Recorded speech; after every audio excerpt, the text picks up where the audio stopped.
Hi student, welcome to my channel. I am Shivam. तो आज हम देखेंगे फंडामेंटल फोर्सेस इन नेचर।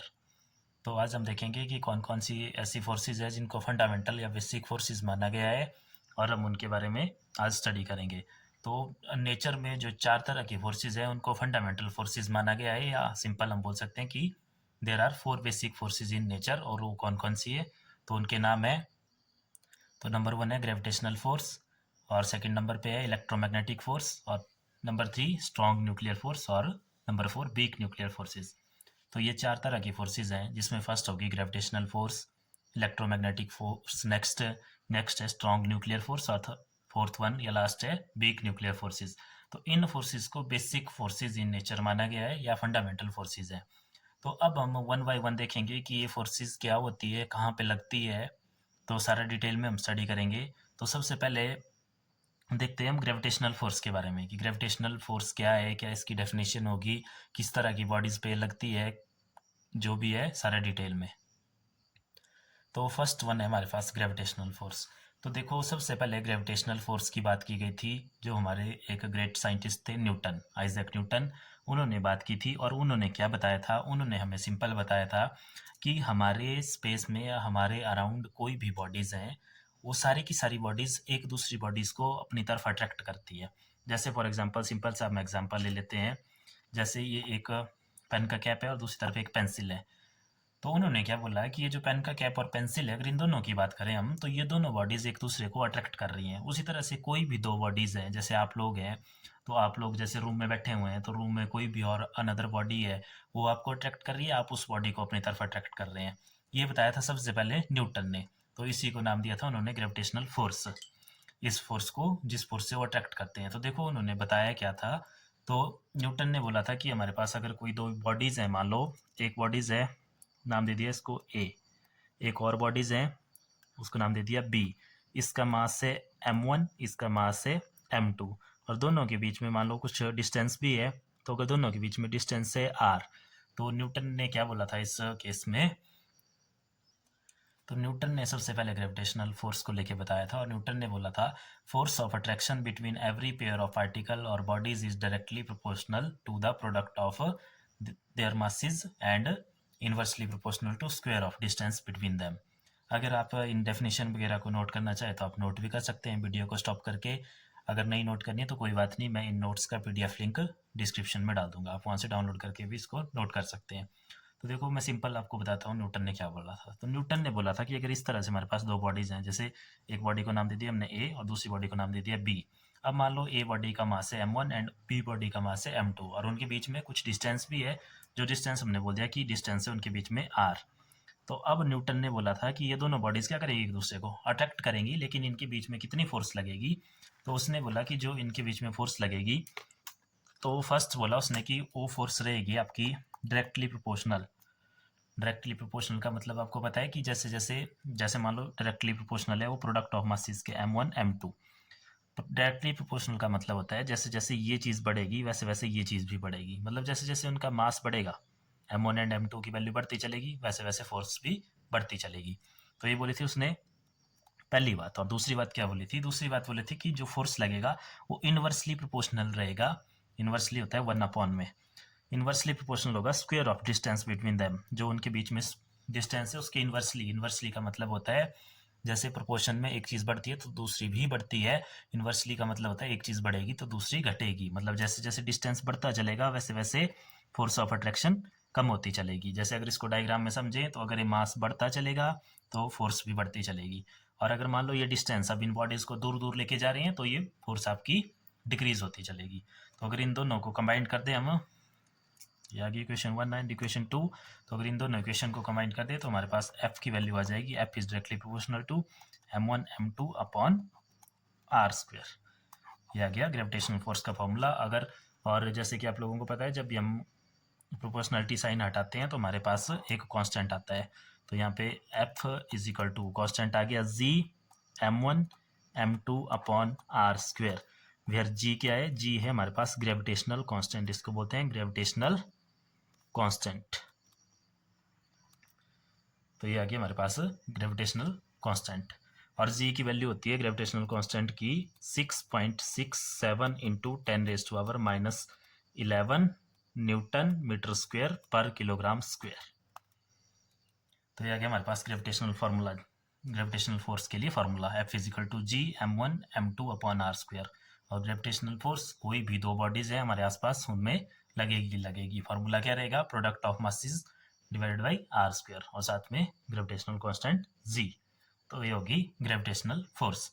अब देखते हैं हम सेकंड फोर्स जो कि है हमारे पास इलेक्ट्रोमैग्नेटिक फोर्स। ये फोर्स कहाँ पे लगती है ये हम देखेंगे। अब नेक्स्ट फोर्स है हमारे पास इलेक्ट्रोमैग्नेटिक फोर्स।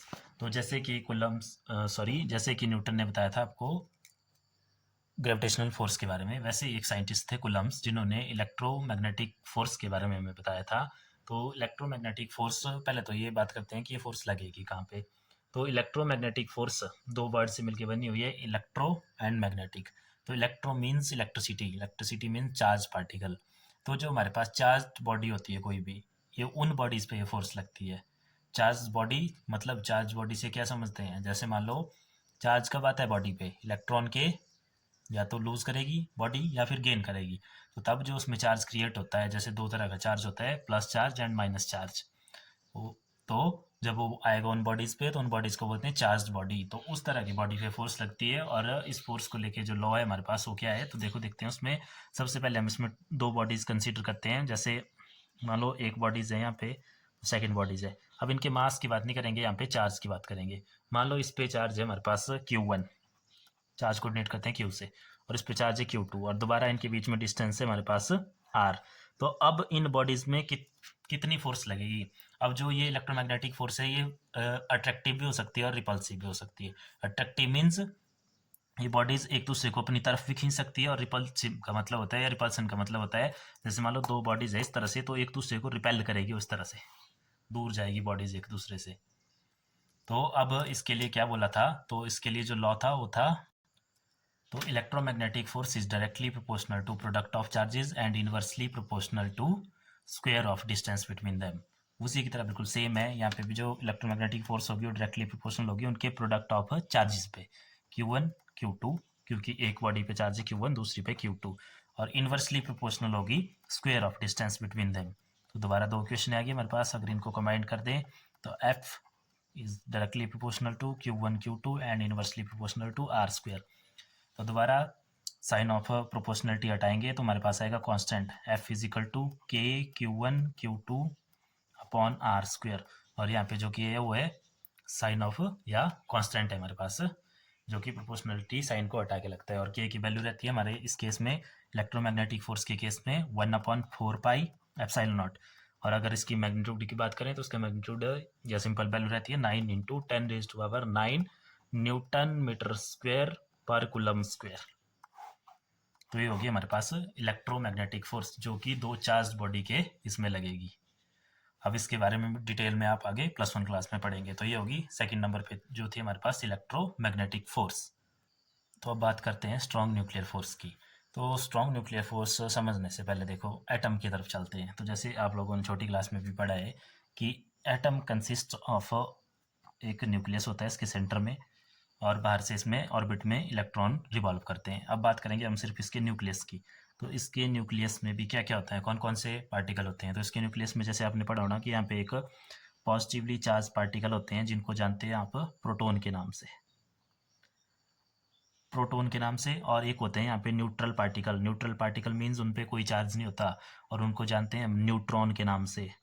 तो ये आपने छोटी क्लास में पढ़ा है कि न्यूक्लियस के अंदर दो पार्टिकल होते हैं, प्रोटॉन एंड न्यूट्रॉन। प्रोटॉन पे पॉजिटिव चार्ज और न्यूट्रॉन पे नेगेटिव चार्ज।